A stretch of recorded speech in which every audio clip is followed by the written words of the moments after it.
Draft rancangan undang-undang penyiaran menjadi sorotan karena memuat sejumlah pasal problematik. Salah satu poin problematik dalam draft RUU penyiaran melarang penayangan konten jurnalistik investigatif.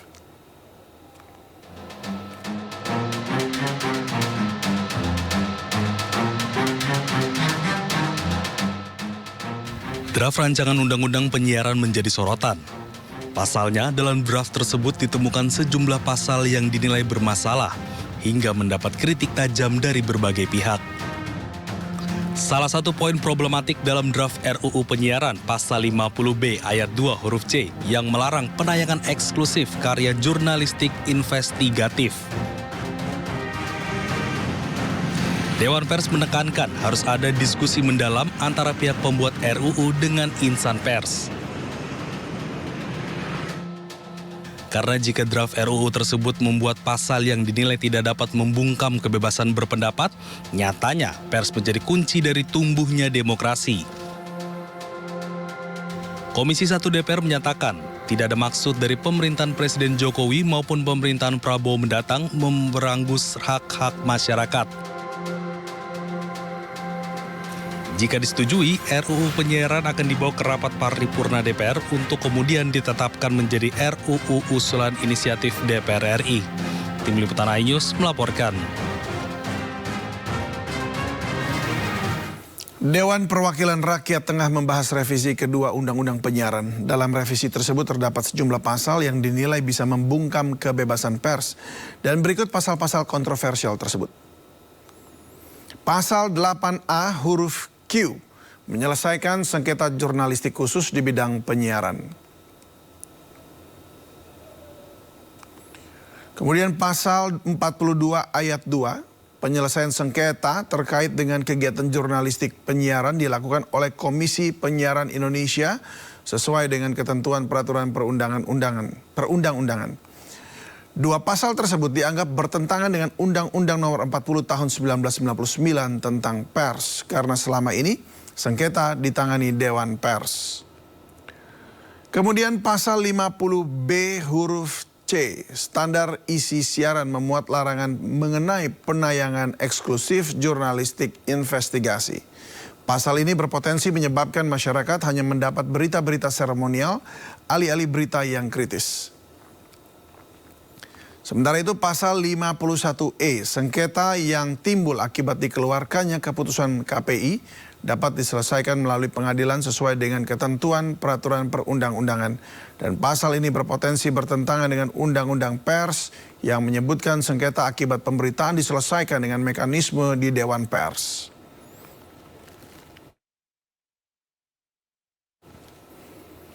Undang-undang penyiaran direvisi. Produk jurnalistik dan hal yang terkait berpotensi dikebiri.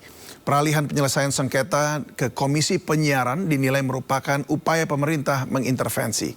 Apakah ada upaya membatasi gerak jurnalistik yang adalah pilar demokrasi atau memang ingin menyaring tayangan yang penuh informasi? Sudah bergabung bersama kami anggota Panja Revisi Undang-Undang Penyiaran Dave Laksono. Selamat malam Mas Dave.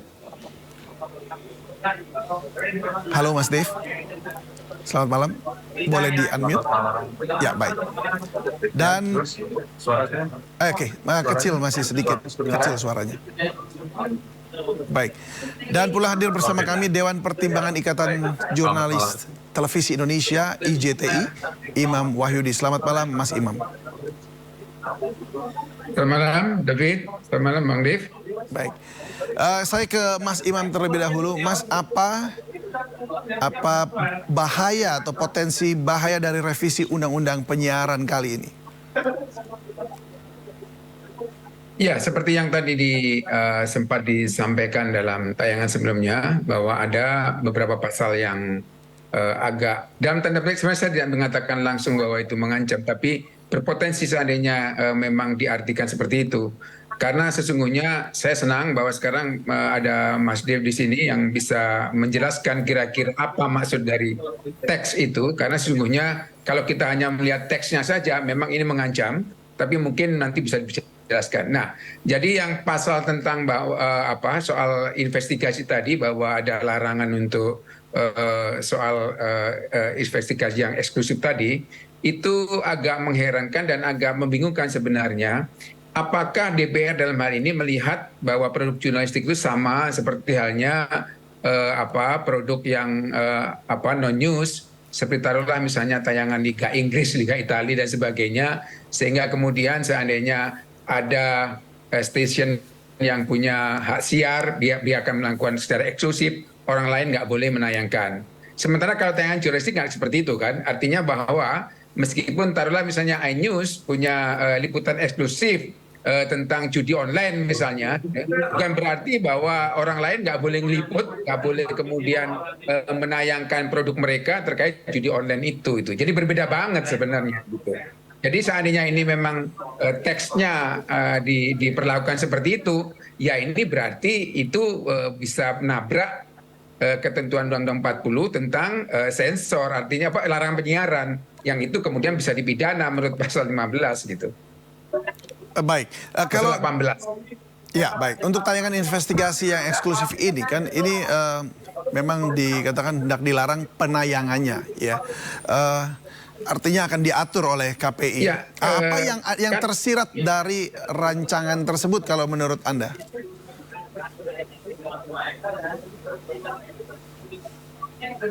Ya, kalau kita seperti itu kan sebenarnya apa maksudnya kok sampai kemudian liputan investigasi itu tidak boleh ditayangkan secara eksklusif, sementara semakin investigatif liputan itu berarti kan nilai eksklusifnya tinggi dan itu adalah sebuah capaian karya jurnalistik. Lah kok dilarang gitu. Sebenarnya apa masalahnya? Yang lain adalah bahwa kemudian sengketa terkait berita yang ada di penyiaran itu diselesaikan oleh KPI. Sementara Undang-Undang 40 pasal 15 ayat 2 itu menyatakan bahwa sengketa terkait pers itu diselesaikan oleh Dewan Pers. Apakah, tolong dijawab nanti Bang Dev bisa jelasin, kenapa kok harus diselesaikan oleh KPI? Sementara di Undang-Undang 49 itu sudah jelas-jelas mencakup termasuk juga jurnalistik penyiaran gitu. Apakah karena Undang-Undang 40 Dewan Pers itu adalah produk dari self regulation yang independen atau apa gitu? Ini cuma seutuhnya aja. Mungkin bisa dijawab nanti. Terima kasih. Baik, mungkin silakan langsung saja Mas Dave untuk menjawab pertanyaan-pertanyaan yang tadi. Ya, baik, begini. Pertama, niatan untuk membuat masuk dengan kata-kata larangan eksklusif itu ada memastikan tidak ada satu media pun yang hanya mengcover satu isu atau satu subjek. Ya, misalnya ada kasus tertentu yang menyehatkan, kasus perampokan, pemerkosaan, atau korupsi, itu tidak hanya oleh satu media. Jadi ketika satu orang itu menyampaikan menjadi whistleblower-nya lah, itu semua media bisa mendapatkan akses terhadap pemberitaan tersebut. Jadi bukan seperti kayak siap. Sorry Mas Dave, suara Anda terputus-putus. Suaranya terputus-putus kayak sedikit kami tidak bisa dengar jelas. Mungkin mic-nya boleh lebih dekat, Mas Dave. Oke. Mic-nya di sini ya. Oh malah, oke. Jadi masih putus-putus. Gimana, masih putus-putus sekarang? Udah aman sekarang, ya. Ya, jadi oke. Jadi maksudnya itu adalah untuk memastikan bahwa semua media itu bisa menayangkan, bisa menyiarkan berita tentang apapun ataupun tentang isu yang sedang berkembang. Nah, jadi tidak ada penguasaan sampai media terhadap salah satu isu hanya untuk memiliki niatan. Akan tetapi ya apa yang Pak sampaikan, apa yang menjadi kekhawatiran dan sampaikan segala itu selalu menjadi masukan baik. Karena kan sekarang masih berlangsung kan pembahasannya. Sekarang tiba-tiba mencuat saja. Kebetulan besok kita baru mulai masa sidang.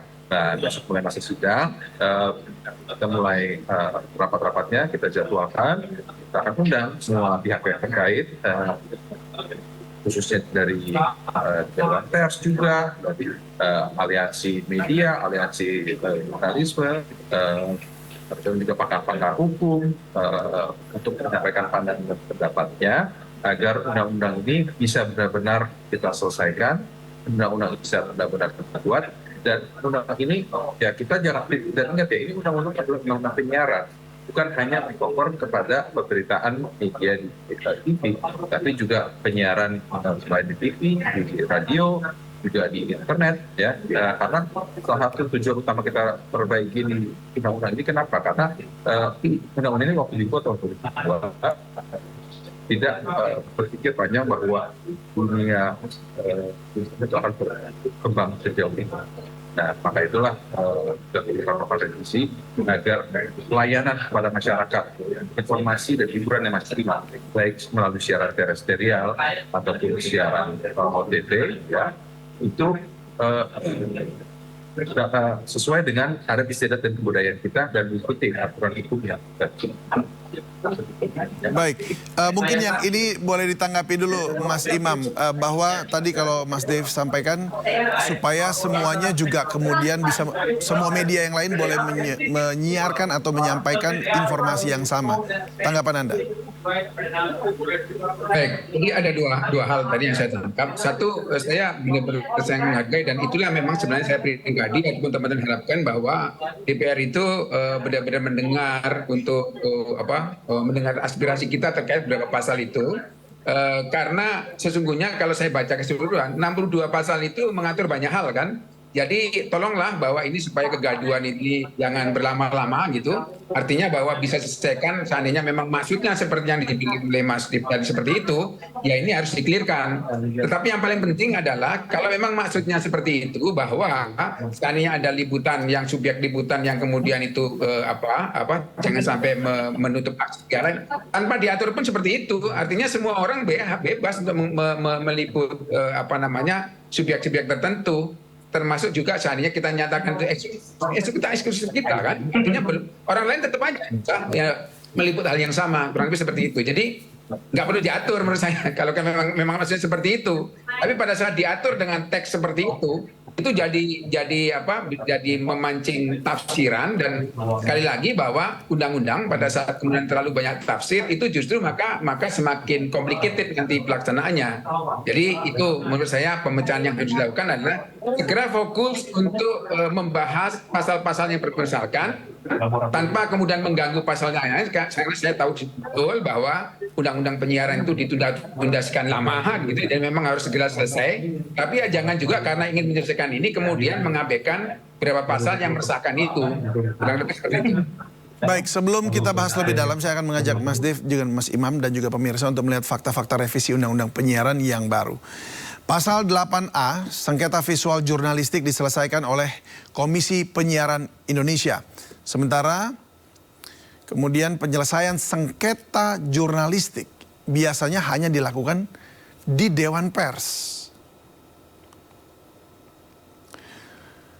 Nah, ini juga yang menjadi pertanyaan ya. Kemudian revisi Undang-Undang Penyiaran berpotensi mengintervensi kerja jurnalistik secara profesional.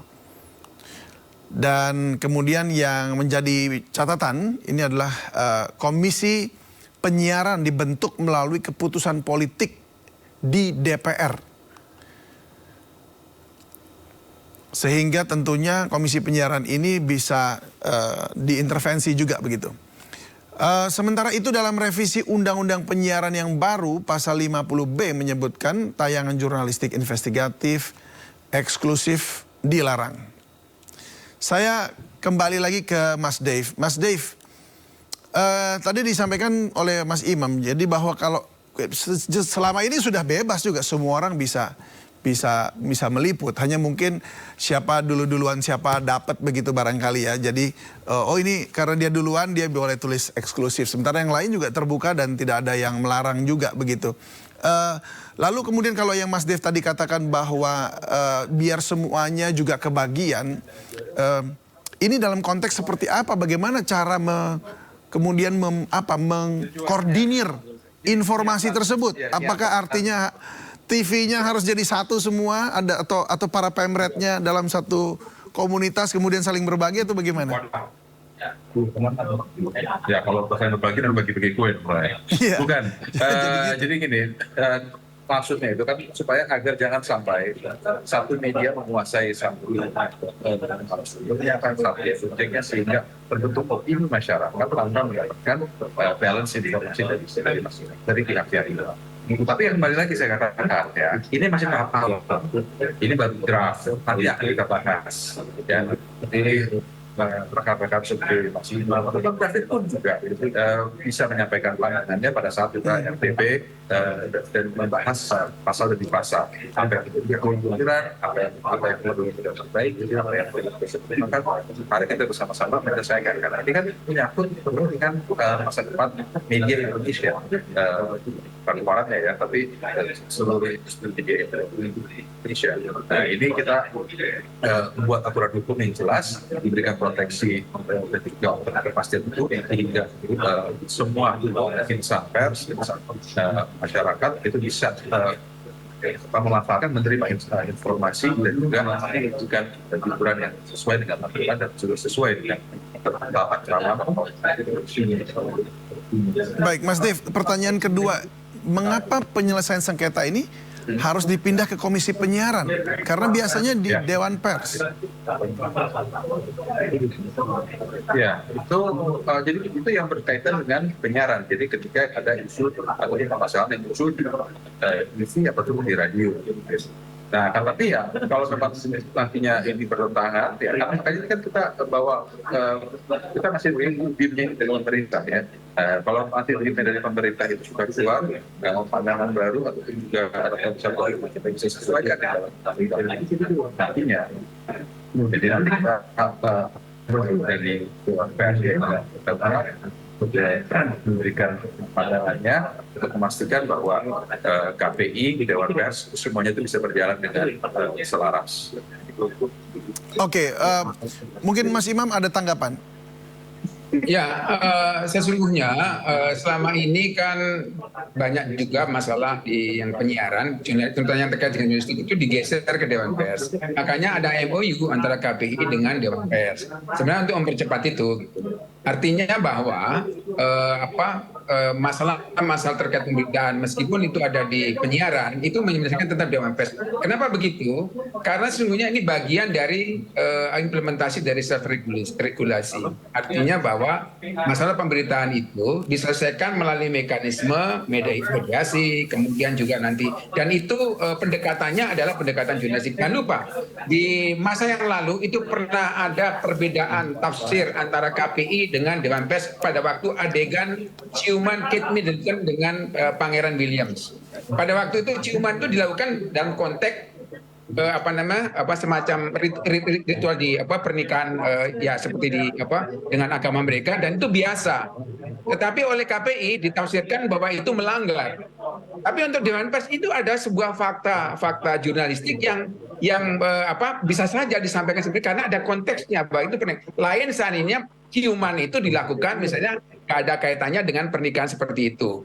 Seandainya ini yang dimaksud sebagai perbedaan tafsir, karena saya baca naskah akademiknya dari undang-undang ini, antara lain menyinggung soal bahwa kode etik jurnalistik yang dimaksud di Undang-Undang Penyiaran berbeda dengan Undang-Undang 4099. Seandainya itu maksudnya, saya kira itu nggak bisa dijadikan kemudian sebagai sebuah kasus yang kemudian harus diatur melalui undang-undang. Karena sesungguhnya sekali lagi bahwa waktu itu perbedaannya adalah perbedaan konteks. Kalau pers itu melihat konteksnya. Antara KPI itu segala rupa, bahkan seandainya ada orang dadanya nggak kelihatan meskipun dia sedang di kolam renang, itu bisa bermasalah menurut KPI, kurang lebih seperti itu. Nah ini dalam konteks pertandingan olahraga di mana kemudian orang pakai baju renang, ya masa mereka disuruh pakai baju yang tertutup, kan nggak mungkin juga, karena seperti itu. Jadi ini akan jadi masalah nanti seandainya penyelesaian itu diselesaikan melalui KPI. Tanggapan Anda, Mas Dev? Ya, ini sekali lagi ya, masukannya baik ya, nanti akan kita rampungkan dan juga itu akan kita cerna, kita buat hasil hukum yang sesuai dengan kebutuhan masyarakat kondisi. Baik.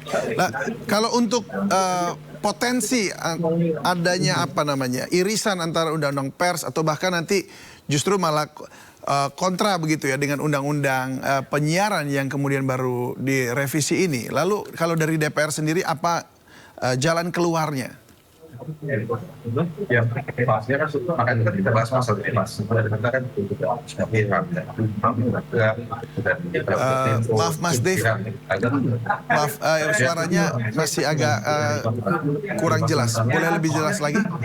Iya, iya. Saya nggak tahu itu mesti buat apa ya. Ya, ini Sambungannya mungkin entah internetnya atau gimana signal ya. internet barangkali ya. Iya, signal internet. Jadi saya nggak bisa buat apa-apa. Oke. Saya mohon maaf. Iya, jadi gini, yang pasti masukannya itu kita terima, kekhawatiran dan juga pandangan dari semua lapisan masyarakat itu kita rangkumkan, kita membuat undang-undang yang bisa meng-cover semua aspek hal tersebut, gitu kan. Itulah. Baik, baik Mas Dev. Mas Imam, tampaknya memang masih terbuka untuk kemudian dibicarakan. Lalu apalagi kurang pasal-pasal yang mungkin harus digarisbawahi atau mungkin ada usulan masukan-masukan dari IJTI? Ya, kalau dalam konteks ini kebetulan saya memang baca tapi tidak detail gitu ya. Tapi saya melihat bahwa Undang 62 pasal ini sudah mengatur banyak hal, bahkan termasuk juga penguatan KPI. Termasuk di situ kan disebutkan antara KPID itu penetapannya, kemudian pengangkatannya dilakukan oleh KPI pusat, pembiayaannya juga dari KPI gitu, melalui APBN melalui KPI. Itu bagus menurut saya, selama ini selalu dibicarakan di karena sesungguhnya pada saat kemudian itu akan berpengaruh juga nanti pada kinerja dari program-program yang kaitan selalu disebut oleh Mas Dif tadi, supaya ditujukan untuk memaksimalkan pelayanan kepada masyarakat, ya gitu. Nah, kemudian juga soal digitalisasi, kita sudah terlalu lama nunggu digitalisasi ini dan itu juga diatur. Oke, maksud saya sekarang adalah bahwa untuk pasal-pasal itu saya sangat senang dan tentu kami juga akan menyambut baik seandainya diajak bicara soal itu, dan memang harus, dan kami juga berharap bahwa masukan-masukan kami ini seandainya nanti akan ada dengar pendapat itu tolonglah jangan sekedar untuk memenuhi bahwa sudah dilakukan dengan pendapat, tapi substansinya tolong ditangkap, dan kami berharap bahwa pasal-pasal itu bisa direvisi. Itu saja sih sesungguhnya, karena sekali lagi seperti Mas sampaikan Mas Dip tadi, bahwa niatnya DPR baik, misalnya oke, kita sama-sama berprasangka baik lah bahwa ini memang tujuan baik, tujuannya untuk mengembangkan penyiaran supaya lebih baik dan juga tidak mencederai demokrasi, termasuk juga kemerdekaan pers. Kurang lebih seperti itu. Kami hargai itu. Dan kami berharap bahwa ayo sama-sama mewujudkan undang-undang yang memang benar-benar mengarah ke arah sana gitu. Ya, kita tunggu undangannya nih Mas Dev untuk sama-sama berbincang juga dalam rapat dengar pendapat. Terima kasih banyak. Terima kasih Mas Dev. Terima kasih juga Mas Imam sudah berbagi bersama kami di Sindo Prime. Salam sehat selalu, selamat malam. Kita ke informasi lain pemirsa, ratusan jamaah calon haji yang tergabung dalam kloter pertama embarkasi Makassar diberangkatkan ke Tanah Suci. Informasi lengkapnya akan hadir usai jeda berikut ini. Tetaplah bersama kami di Sindo Prime.